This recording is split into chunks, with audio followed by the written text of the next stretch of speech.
ఇవాళ ఫేస్బుక్ లో వాట్సాప్ లో నేను ఒక న్యాయవాది వెంకటేశ్వర స్వామిపై కొన్ని కోట్ల మంది విశ్వసించే వెంకటేశ్వర స్వామిపై అనుచిత వ్యాఖ్యలు జరపడం జరిగింది.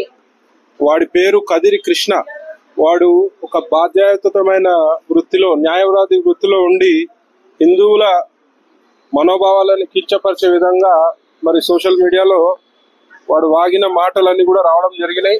మరి దానికి ధర్మరక్ష సంస్థ ద్వారా మరియు నేను ఒక రాష్ట్ర బీజేపీ నాయకుడిని మరి చాలా మనస్తాపానికి గురైన వాడు మాట్లాడిన తీరు దేశంలోని కోట్ల హిందువుల మనోభావాలను కించపరిచే విధంగా ఉండడం జరిగింది. కాబట్టి నేను ఇవాళ జూబ్లీహిల్స్ పోలీస్ స్టేషన్ లోకి వచ్చి మరి కంప్లైంట్ ఇవ్వడం జరిగింది. మరి దానికి ఏసీపీ గారు కూడా సానుకూలంగా స్పందించి ఇట్లాంటి చర్యలను మేము ఉపేక్షించే పరిస్థితే లేదు, ఎవడైనా సరే వాడిపై కేసు నమోదు చేస్తామని చెప్పడం జరిగింది. మరి ఇవాళ నేను కంప్లైంట్ కాపీ ఇవ్వడం జరిగింది.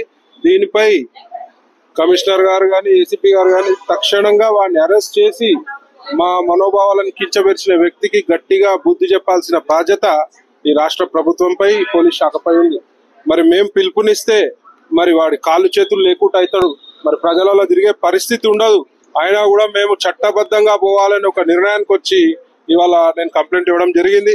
మరి వాడు మనిషియా మరి పంది కుట్టిండా గాడిది కుట్టిండా అయితే నాకు అర్థమైతలేదు. వేరే వాళ్ళ మనోభావాల కించపరిచే హక్కు ఎవడికి కూడా లేదు. వాడు ఇలాగే ప్రవర్తిస్తే రోడ్డు మీద తిరుగుతే మరి మా ధర్మరక్ష కార్యకర్తలు మరి తిరుగుతుంటారు. మరి నీపై భౌతిక దాడులు జరగవని గ్యారంటీ కూడా ఉండదు. మరి బిడ్డ జాగ్రత్త, ఎవడైనా సరే హిందువులపై గాని హిందూ దేవతలపై గాని అనుచిత వ్యాఖ్యలు చేస్తే ఉపేక్షించే పరిస్థితి ఉండదని చెప్పి ఈ సందర్భంగా నేను హెచ్చరిస్తున్నాను.